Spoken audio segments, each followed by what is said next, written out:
Assalamualaikum warahmatullahi wabarakatuh. Apa kabar teman-teman semua?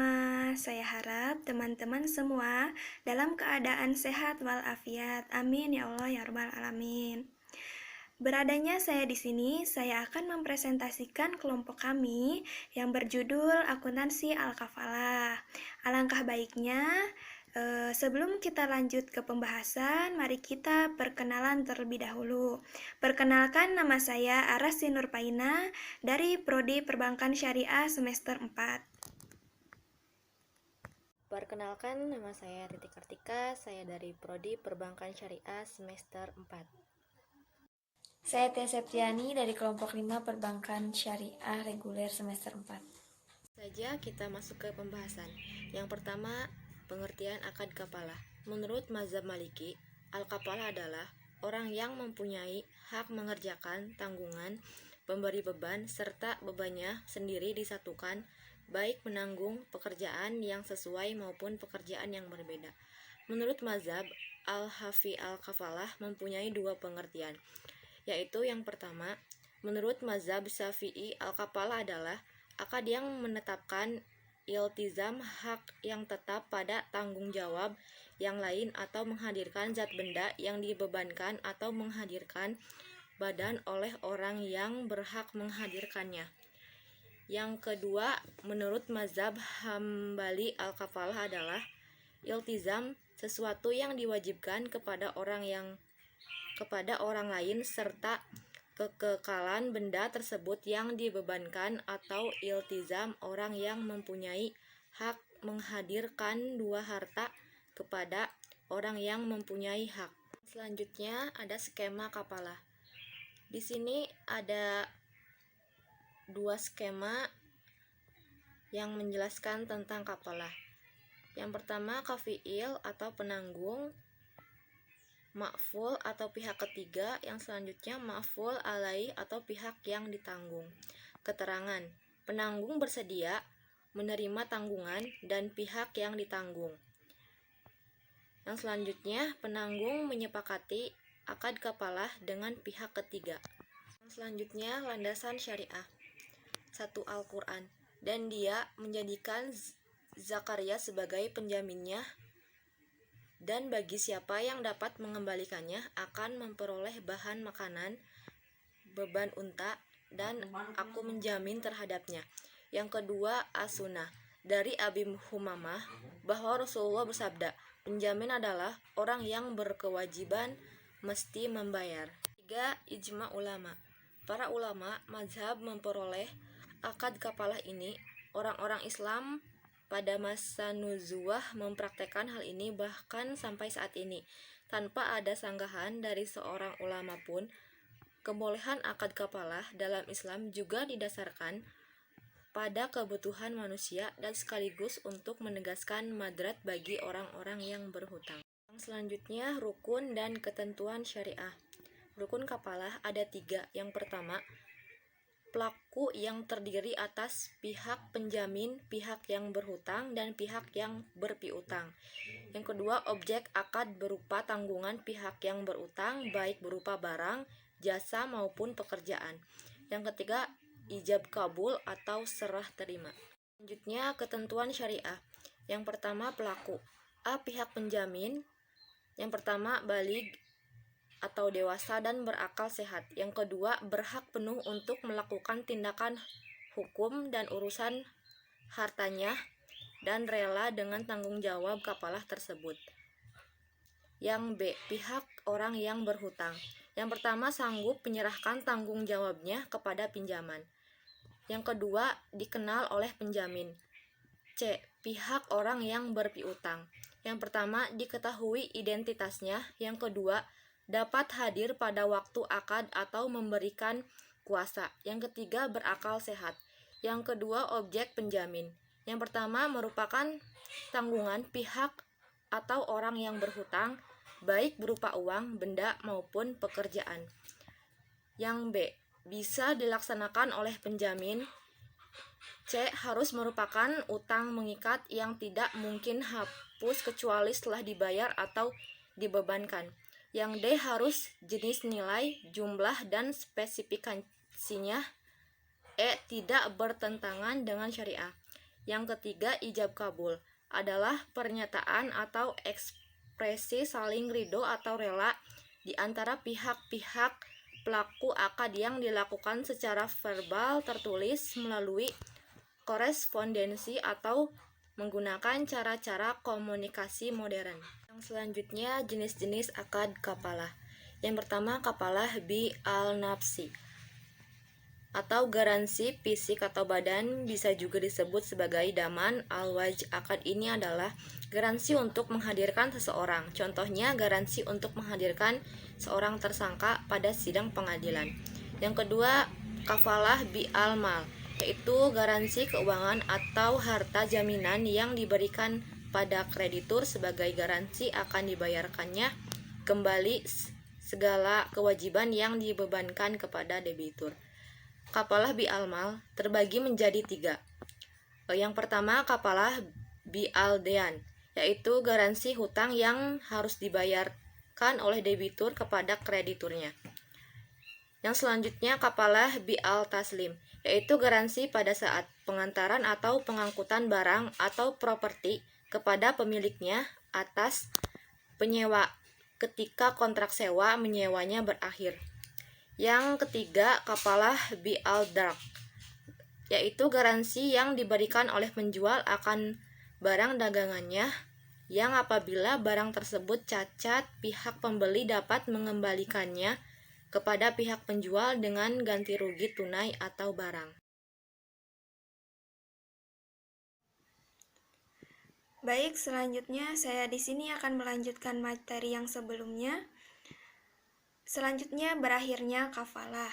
Yang pertama, ketika utang telah diselesaikan, baik oleh orang yang berutang atau oleh penjamin, atau jika kreditor menghadiahkan atau membebaskan utangnya kepada orang yang berutang.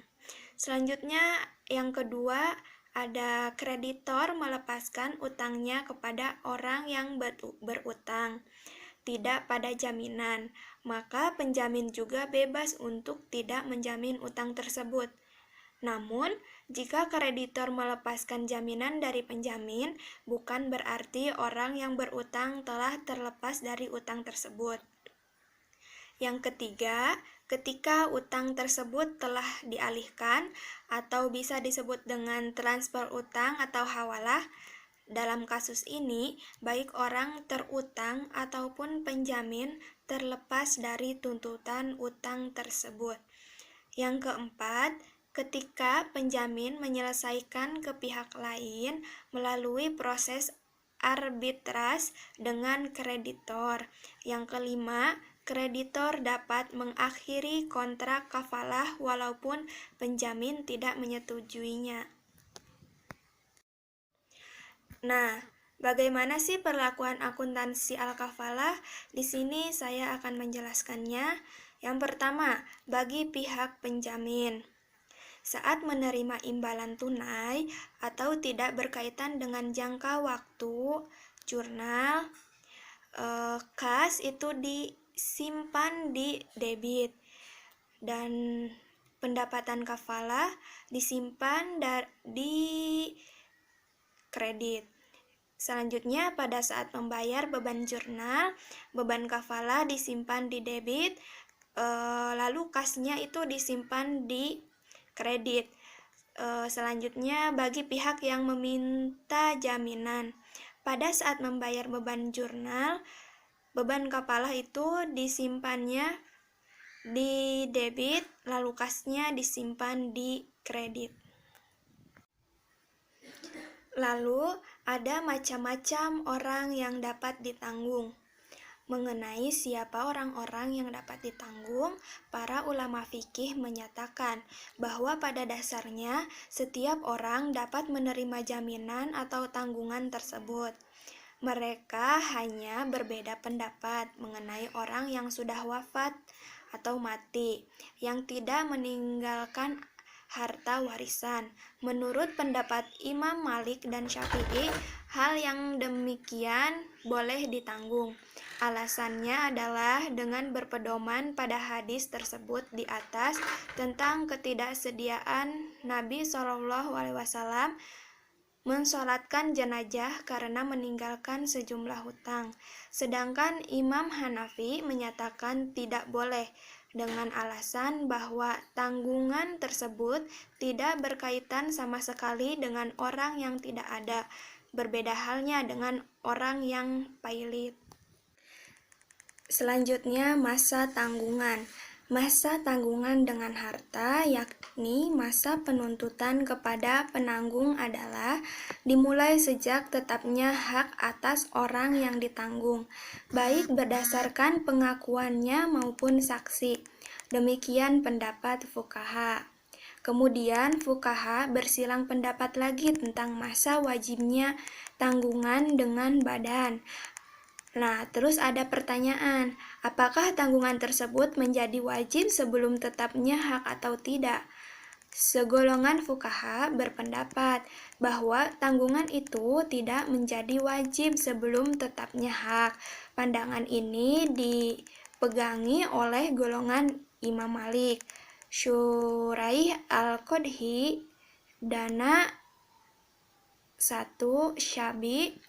Segolongan lainnya berpendapat bahwa untuk menetapkan hak tersebut harus ada konfirmasi dengan pihak penanggung atau dengan badan, dan ia memang bersedia menjadi penanggung. Di sini saya akan menjelaskan objek tanggungan. Menurut sebagian besar ulama fikih adalah harta. Hal ini didasarkan kepada hadis Nabi SAW. Penanggung itu menanggung kerugian. Sehubung dengan kewajiban yang harus dipenuhi oleh penanggung adalah berupa harta, maka hal ini dikategorikan menjadi 3 hal, yaitu tanggungan dengan hutang, yaitu kewajiban membayar hutang yang menjadi tanggungan orang lain. Dalam masalah tanggungan hutang, disyaratkan bahwa hendaknya bila barang tersebut tetap pada waktu terjadinya transaksi tanggungan atau jaminan bahwa barang diketahui. Karena apabila tidak diketahui, maka dikhawatirkan akan terjadi gharar. Selanjutnya ada upah atas jasa kafalah. Adi Warman Karim memberikan keterangan tentang upah atas jasa kafalah ini yang ia kemukakan dengan mengawali sebuah pertanyaan. Bolehkah si penjamin mengambil upah atas jasanya itu? Kemudian ia menjelaskan bahwa ulama kontemporer seperti Mustafa Abdullah Al-Hamsyari yang mengutip pendapat Imam Syafi'i berpandangan bahwa pemberian uang fee kepada orang yang ditugaskan untuk mengadukan suatu masalah kepada raja tidak dapat dianggap sebagai uang sogok, tetapi dianggap sebagai upah, dan hukumnya sebagai ganjaran ialah atau biaya perjalanannya.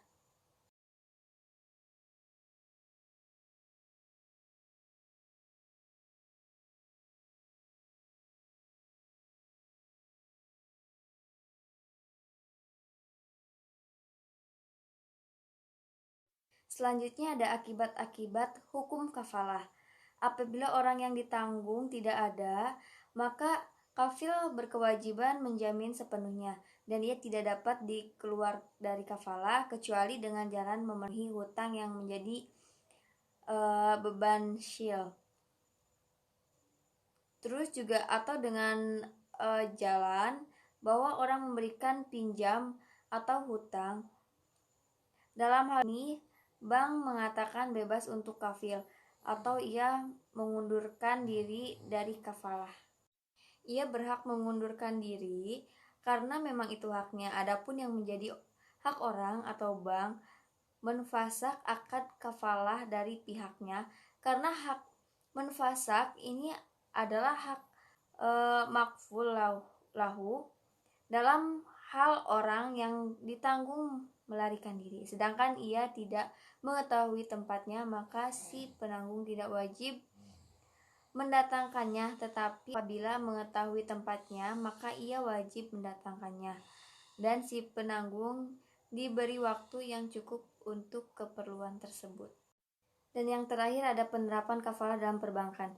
Sebagaimana dimaklumi bahwa kafalah adalah jaminan yang diberikan bank atas permintaan nasabah untuk memenuhi kewajibannya kepada pihak lain apabila nasabah yang bersangkutan tidak memenuhi kewajibannya.